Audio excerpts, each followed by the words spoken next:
신약 성경 개관 시작하도록 하겠습니다. 우리가 신약 성경을 펴고 목차를 보면은 크게 구약과 신약이라는 두 부분으로 나뉘어져 있는 것을 볼 수 있습니다. 여기서 약이라는 말은 언약 관계를 가리키며 신구약 모두 이 언약 관계에 관한 내용인데요. 하나님과 이스라엘 및 온 인류 간에 이루어진 언약 관계에 대해 하나의 장엄하고 복잡한 이야기를 들려줍니다. 기독교 공동체들은 초기부터 이 책을 모아서 구약과 나란히 읽기 시작했습니다. 예수님께로 이르는 통일된 하나의 이야기로 말씀을 하고 있는 것입니다.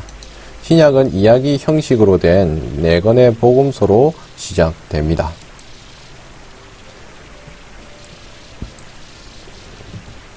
이 책들은 예수님의 생애, 죽음, 그리고 부활을 증언함으로 기쁜 소식을 전하고 있습니다. 이어서 이야기 형식의 5번째 책인 사도행전이 나오는데요. 여기서는 예수님이 승천하시고 나서 승천하신 이후의 사도들, 즉 보냄받은 자들을 예수님의 증인들로 임명하시고 그분에 대한 복음을 온 세상에 전파하라고 명하시는 것입니다. 사도행전 다음으로 사도들의 서신이 등장하죠. 이 서신들은 예수님을 따르는 지역 공동체들의 가르침, 조언을 제공하기 위해 쓰였습니다. 신약의 마지막 책인 요한계시록은 7교회에 보내는 서신입니다. 성경은 이 성경은 예수님을 따르는 모든 이에게 도전과 위로가 되는 예언을 계시하고 있습니다. 성경은 이렇게 여러 막으로 구성이 되어 있습니다. 구약부터 신약까지 여러 막으로 구성되어 있는데 제1막은 하나님과 온 인류에 관한 것입니다. 하나님은 에덴 동산에서 인간을 살게 하셨지만 불순종으로 쫓겨나고 결국 바벨탑을 세우며 바벨론이라는 나라를 만듭니다. 그러나 하나님께서는 사단을 밟으시고 새 사람을 주실 것이라 말씀하십니다. 그리고 발전해서 바벨론에서 땅으로 다른 곳으로 나와서 가나안 땅으로 가게 되는 아브라함을 보여주는데요. 아브라함 자손으로부터 나왔으나 또 우상을 섬기고 또 폭력을 해서 바벨론으로 끌려가게 됩니다. 그러나 하나님께서는 새로운 사람을, 뱀의 머리를 밟은 새로운 사람을 보내시겠다가 또한 약속하게 됩니다. 하나님께 이끌고 하나님 나라로 이끌 사람을 말씀하시는데요. 그분이 바로 예수 그리스도십니다.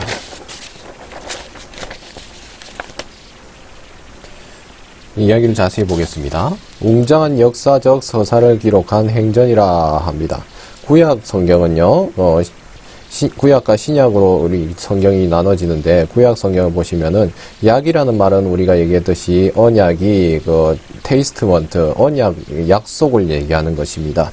하나님과 이스라엘 및 온 인류 간에 이루어진 언약 관계에 대한 장엄하고 복잡한 이야기를 보내주고 있습니다. 구약은 타나크라고 얘기를 하고 있습니다. 39권의 고대 히브리 문서들이 1000년이 넘는 시간을 걸쳐 하나의 두루마리 모양으로 편찬된 것입니다.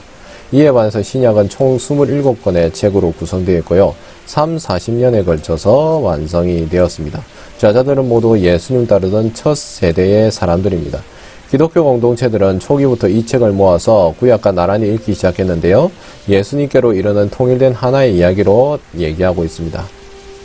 그렇다면 이 신약의 책들이 전한 내용이 무엇입니까? 구약 성경의 핵심 주제, 이야기 전개, 문화적 양식은 신약과 연결됩니다. 그래서 신약 성경은 예수님의 이야기에서 절정을 이루는 것을 볼 수 있습니다. 1막, 2막 자세히 설명드리겠습니다. 창세기 1장에서 11장이 1막입니다. 하나님과 인류에 대해서 얘기하고 있습니다. 사람들은 하나님과 세상을 다스릴 파트너로서 세워졌으나 하나님께 불순종함으로 쫓겨나게 됩니다. 그리고 폭력과 압제로 살다가 결국 바벨론이란 나라를 만들면서 자기들을 위한 나라를 만들며 죄를 짓게 됩니다. 그러나 하나님께서는 이 세상과 어리석은 인류를 사랑하셔서 구원하기로 작정하시고 새로운 사람을 보내서 새 아담을 보내서 우리를 자멸로 이끈 악을 멸하시겠다는 약속을 하십니다. 바벨론에서 아브람과 사라가 나오게 됩니다. 하나님과 이스라엘에 관한 내용이죠. 1막의 주제와 양식들이 점점 발전된 것을 볼 수 있습니다. 하나님은 새로운 인류를 바벨론에서 불러내 새로운 동산으로 이끄십니다. 그러나 이 아브람과 사라, 그의 자손 이스라엘 민족, 그들을 통해 하나님 열방에 그분의 복을 회복하시겠다고 약속하시는데요. 분명히 이들은 우리가 기다리는 새로운 사람이지만 이스라엘 민족은 거듭해서 하나님께 반역합니다. 결국 자신들의 폭력적인 폭력적인 삶을 계속하게 되고 결국에는 죄를 짓는 가운데 바벨론에 다시 끌려가게 됩니다. 그러나 하나님은 아브라함의 자손에서 새로운 인간이 나올 것, 즉 하나님의 목적을 가진 새 왕이 인류와 나라를 회복시킬 것이라는 것을 보여주고 있습니다. 그는 제사장이자 왕입니다. 이제 이스라엘과 인류를 바벨론에서 구원해서 세상에 하나님의 복을 회복시킬 것입니다. 그럼 이 두 막이 어떻게 같은 양식으로 구성된 것인지 살펴보겠습니다.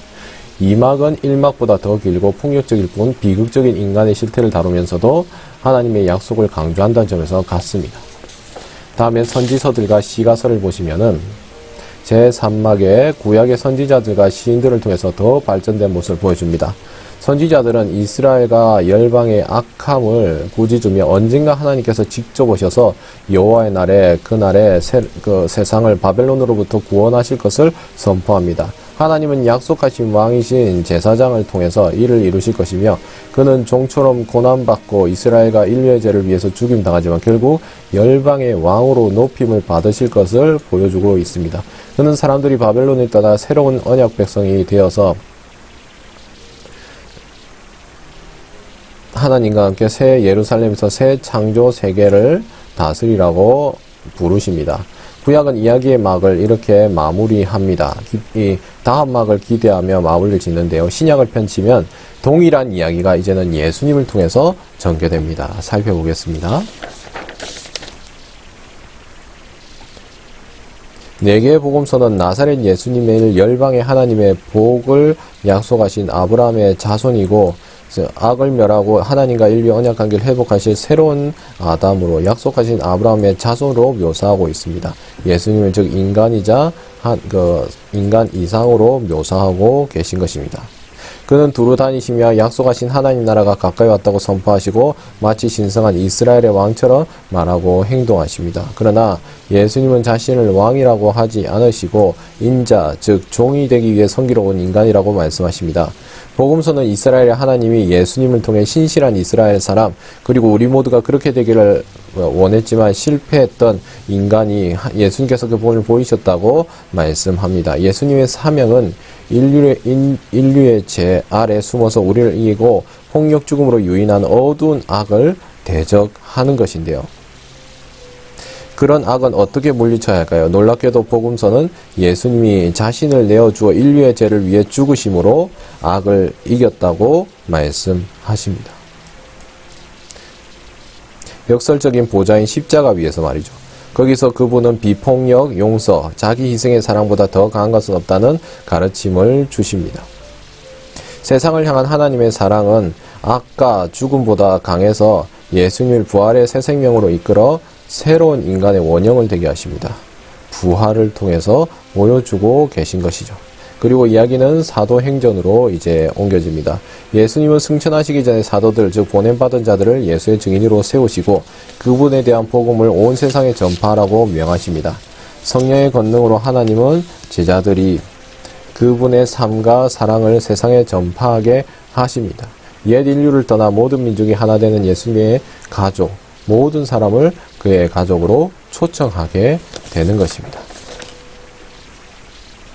사도행전 다음으로 사도들이 보낸 서신서가 등장을 하게 됩니다. 이 서신들은 교회라 불린 예수님을 따르는 지역 공동체, 가르침, 조언을 제공하기 위해서였고 처음 13권의 서신은 사도 바울과 연관이 있는데요. 쓰인 순서가 아니라 긴 글에서 짧은 글 순서로 배치되어 있습니다. 히브리서는 사도들과 가까운 익명의 저자에 의해 쓰여졌고요. 다음은 야고보, 유다, 베드로, 요한 서신인데 이 둘은 예수님의 형제고 다른 둘은 첫 제자들입니다. 사도들은 초기 기독교 공동체들을 향해 부활하신 왕 예수님에 대한 복음이 어떤지를 알려주고 있습니다.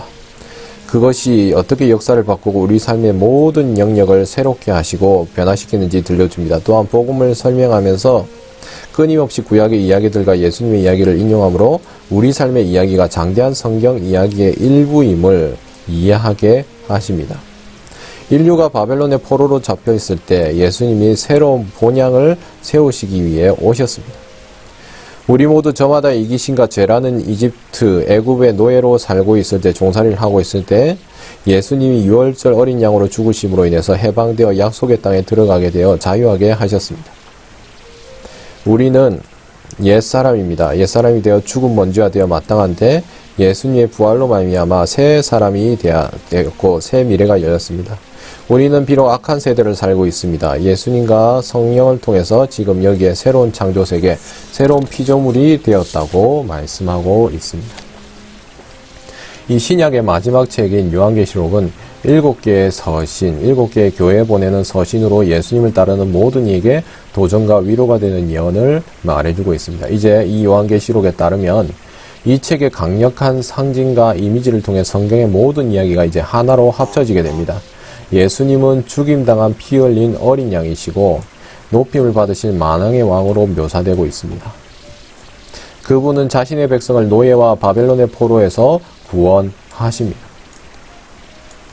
그들이 바벨론의 영향력을 거부할 때 죽임당한 어린 양과 함께 고난을 받아야 할지도 모르지만 부활하신 왕을 따르게 된다면 죽음조차 새 창조의 세계에 도래를 막지 못합니다. 그리고 이것은 에덴 동산과 같은 새 예루살렘성, 새 하늘, 새 땅, 오랜 포로에서 벗어난 새 인류의 진정한 집으로 묘사되고 있습니다. 성경의 마지막 장에 이르게 되면 하늘과 땅은 다시 하나가 되고 새 인류는 성경 첫 장에서 받은 사명을 따라 세상을 하나님의 사랑과 능력으로 다스리게 되는 것입니다.